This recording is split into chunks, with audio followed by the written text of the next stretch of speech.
Hello, good evening, welcome if you're joining me. This evening, tonight, we are looking ahead to Tuesday's World Cup qualifying playoff second legs across Africa. And of course, we are focusing on the big one, the Jollof derby between Nigeria and Ghana. We're going to be previewing all the fixtures. We're going to be looking at the Super Eagles versus the Black Stars in big detail. I want to hear your opinions of that clash. I want to hear your predictions ahead of this West African derby part 2. You can send over some thoughts if you want from the first leg. I want to hear your opinions about what happened in Kumasi, about what happened in that first match between the Black Stars and the Super Eagles. But what I'm most interested in today is looking ahead to tomorrow night's clash. We are looking ahead to the biggest match between Nigeria and Ghana. Certainly that I can remember. I imagine that a lot of you can remember. And I'm going to be honest with you. I'm going to be honest with everyone here. I am nervous. I am anxious about tomorrow night. You know me, I do get a little bit jittery when the Super Eagles are playing. I do get a little bit nervy. I do get a little bit apprehensive. I always, I'm a glass half empty kind of guy. I do look at what might happen, what could go wrong for the Super Eagles. And the thought of a World Cup without Nigeria present is one that I do not want to fathom. I do not want to imagine what the World Cup might be like without the Super Eagles. I don't even know if I would watch it, to be honest. I probably would have to. But the thought of a World Cup without Nigeria, it's going to keep me up tonight. You can see I've not been sleeping well. I'm nervous. I'm anxious. I want people to give me some reason for optimism. Give me some reason for encouragement. Why should I be confident? Why can I be confident that the Super Eagles are going to qualify for Qatar for the World Cup? If you are a Black Stars fan, if you're a Ghana fan, if you're confident that the Black Stars are going to get the job done, let me know why I should be worried. Let me know why I should be very concerned, why tonight isn't going to be the last sleepless night, why there are going to be a lot more nights of concern ahead of the World Cup. I'm not massively confident after that first leg, to be honest. Obviously, as you all know, away goals still count in African World Cup qualifying. So if Ghana were to get a goal in Abuja tomorrow, if Ghana were to get a goal, that leaves the Super Eagles needing to. It leaves Nigeria with an uphill struggle to reach Qatar. That's what I'm very worried about. And I know people are saying to me, Ghana don't have a threat in attack, Douglas. Who's going to score the goals for Ghana? You look at what those boys have achieved this year at club level. There's not a major goal threat among them. You look at what they did in the first leg, and there's kind of some attractive build-up, but there wasn't really a goal threat there from Ghana's Black Stars. And people are saying to me, Eduardo, they're saying, don't worry. Ghana can do build-up fine, but they can't actually put it in the back of the net.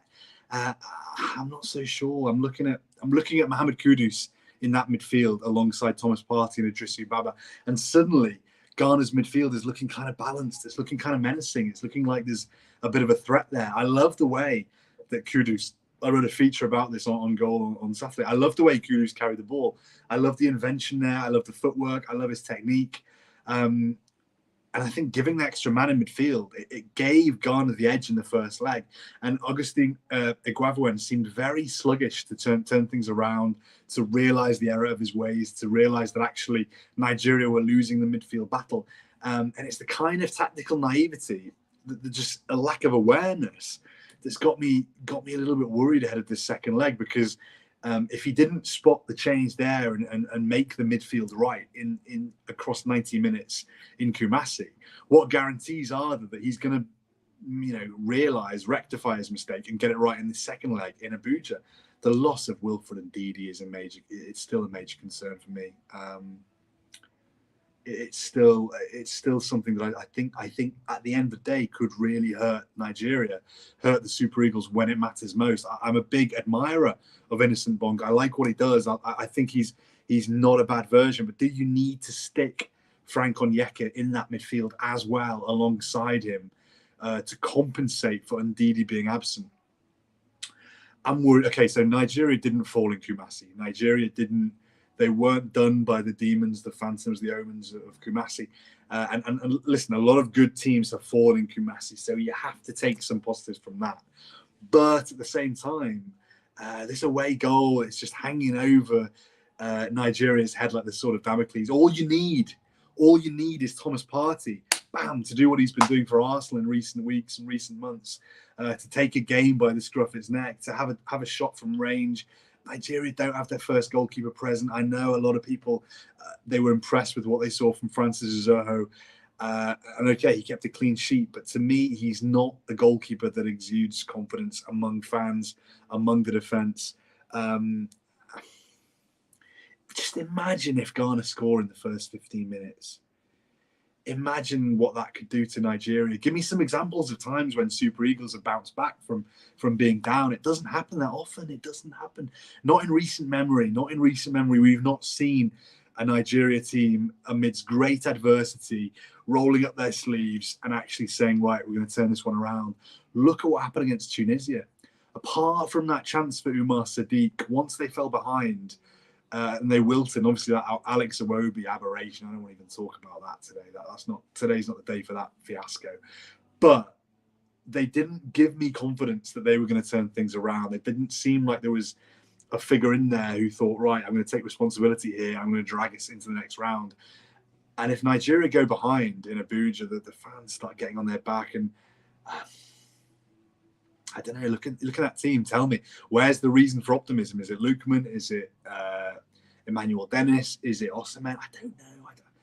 I'm not sure. I don't know. I think that the way that Aguavoen orders his wingers should be tweaked before that second leg. I'm not convinced that Chukwueze in his current form is the guy who's going to really fire Nigeria into the World Cup proper. I wish I'm wrong. I hope I'm wrong. But I'm just not convinced. And obviously, we've got other games as well. We've got Senegal against Egypt. Egypt are leading 1-0 after that first leg, after Saliou Cissé's unfortunate own goal. If it's own goals you're after, Mali, Tunisia, how on earth did Sissoko think that would be a good idea to send the ball back to his goalkeeper like that? Mali are up against it. There's got to be one West African team in the World Cup. Will there be three, or will it just be the one? You look at DRC against Morocco. Both of them had their moments. Both of them also seemed to struggle with the occasion. That first match, the 1-1 draw. And, of course, you've got Algeria against Cameroon. Cameroon are up against it. They lost at home 1-0 in the first leg. And someone was saying to me earlier that he thinks that all the ties are open. Obviously, you've got to agree on paper. But I can't see how Algeria aren't going to see off Cameroon and advance with the 1-0 lead, having taken that 1-0 victory in Douala. But obviously our attention tonight, you can see either side of me, Ghana and Nigeria. Which way is it going to go on Tuesday? Let's start opening up some of your comments and let's hear it from the floor. Bacola, you're spot on. I assume he's talking to me. Aguavoen doesn't have the tactical nuance to handle the Super Eagles. He is a one-dimensional coach, which is so old school. Bacola, listen, I agree with you. I can see where you're coming from. Certainly, he didn't cover himself in glory in that first game against Ghana. But look at what Aguavoen achieved in the group stage of the Africa Cup of Nations. Look at what he achieved when they beat Egypt 1-0. That was an Egypt team who ultimately went on to the final of the Nations Cup with Mohamed Salah, no less. Look at what he did against Guinea-Bissau. Look at what he did against Sudan. Admittedly, when things didn't go to plan against Tunisia, and in that first leg against Ghana, Nigeria did lack ideas. They did seem to lack a means of unlocking a defence, of turning a tie around.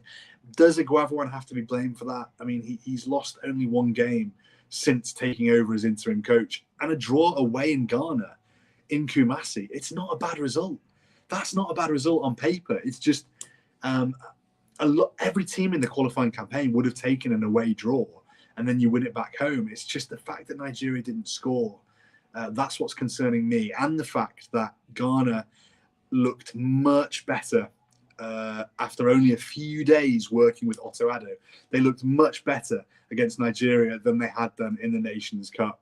And I'm worried after a few more days training, after having kept Nigeria at bay, after having kept Nigeria muzzled, will Ghana now be growing in confidence? You know how this thing works. You know how momentum works.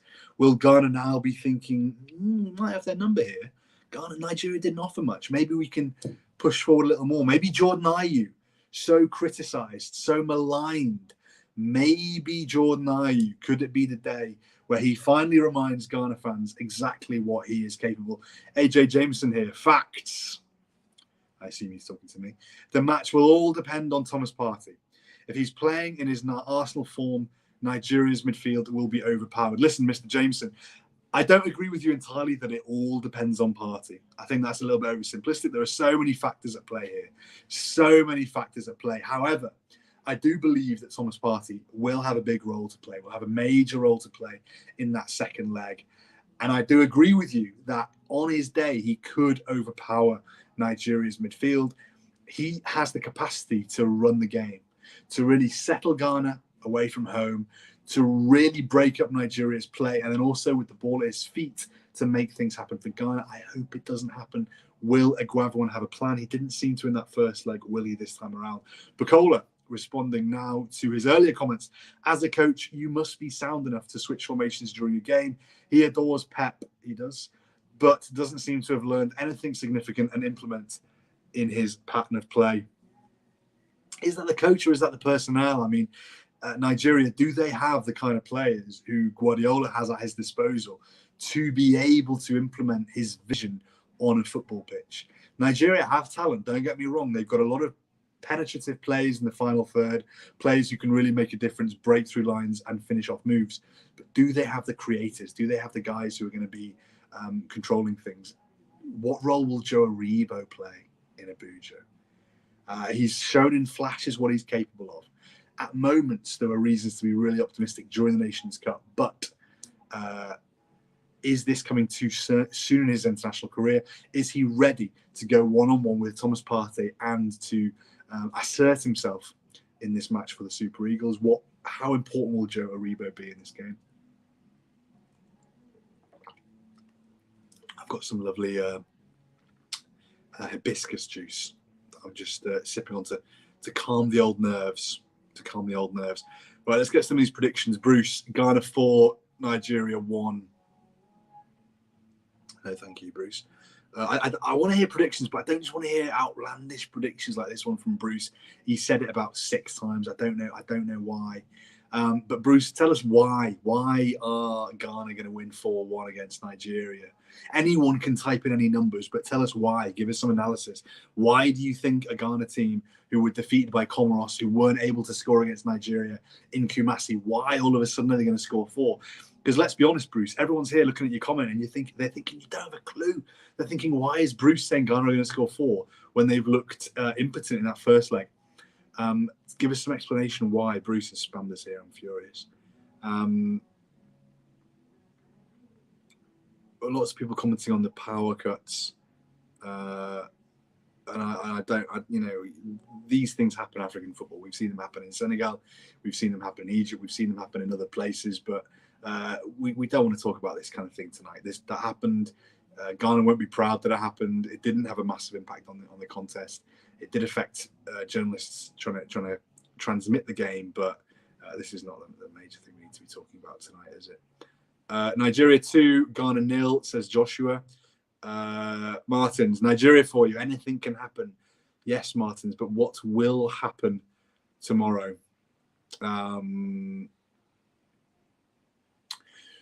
It's a silly one here. You saw it here first. Nigeria 6, Ghana 0. It could happen, but tell us why. Why are you so optimistic that after Nigeria failing to even score in Kumasi, why are they going to be able to turn it around? Why are they going to be scoring 6 against Ghana? I don't know. Otu, I feel that the Kumasi crowd made a poor Ghana team to look average. That was a big miss on their part. Nigeria will finish them off with the Abuja support. I'm confident that the Super Eagles will soar high. Otu makes a very good point. First sensible thing he said all day. Did Ghana miss an opportunity? Did they miss an opportunity with that first leg at home in Kumasi in front of their own fans? Did they miss the opportunity to take a victory? Okay, heading into the game, a lot of people were saying Ghana are the rank outsiders. Ghana were terrible at the Nations Cup. They don't have a cutting edge. They don't have a clue. They've got Baba Rahman injured, Andre Ayew suspended. But in that game against Nigeria, faced with a Nigerian midfield missing Ndidi, faced with a midfield where you had a man advantage, should they really have gone for the jugular? Should they have given themselves something to hold on to, an advantage to hold on to heading in that second leg? Listen, I think Ghana will be very happy with how that went, and I think they'll be very happy with how they did. However, I think as Otu has positive. The question can be asked: has an opportunity been missed there for Ghana?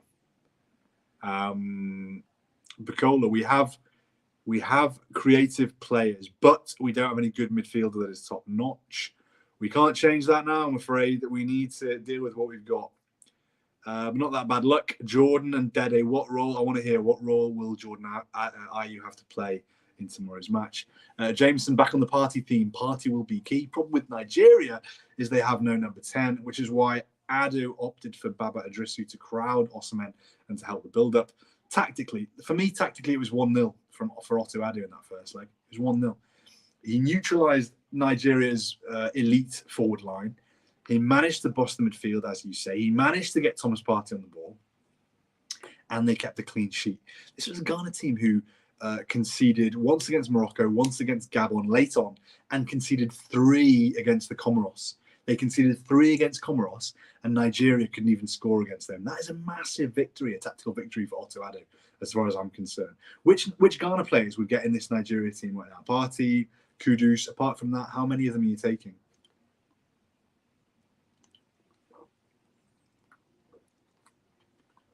Mr. Bamidele, Nigeria 2, Ghana 0.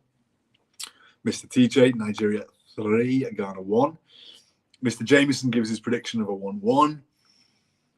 Here we go. Mr. Boateng, Nigeria is home to Ghana. There is a lot of pressure on Nigeria now because Team Ghana got nothing to lose. A score draw takes us through. That is exactly right. A score draw would be enough for Ghana to progress, for Ghana to advance. And I agree with the point you're making about the pressure. Because this is a Super Eagles team that recently hasn't always coped particularly well with the pressure. Look at the way they wilted in that Tunisia game. That doesn't give me confidence that this one that they are going to turn over a new leaf before this Ghana game, and I think the pressure is going to be sharp for the Super Eagles ahead of this one. Anyway, guys, thanks for your comments so far. Please keep the comments and the feedback and the predictions coming in. We will be obviously in touch with you throughout the day tomorrow to bring you the build-up, to bring you the lineup, to bring you the team sheet, to bring you the player ratings, to bring you the comments after the match, to bring you the match report. And obviously stay tuned to our social handles. We've got guys on the ground in Nigeria. We've got guys on the ground in Ghana, both of whom will be sending over video content exclusive from around this match. And of course, I'm going to be talking to you here again on StreamYard, engaging with the goal readers, engaging with the Black Stars fans, engaging with Super Eagles fans. And listen, boys, some of you are going to need a shoulder to cry on tomorrow. I just hope it's not going to be me needing a shoulder to cry on as well. Thanks so much. Good night. Sleep well if you can, and we will see you tomorrow. Au revoir. Bonne soirée.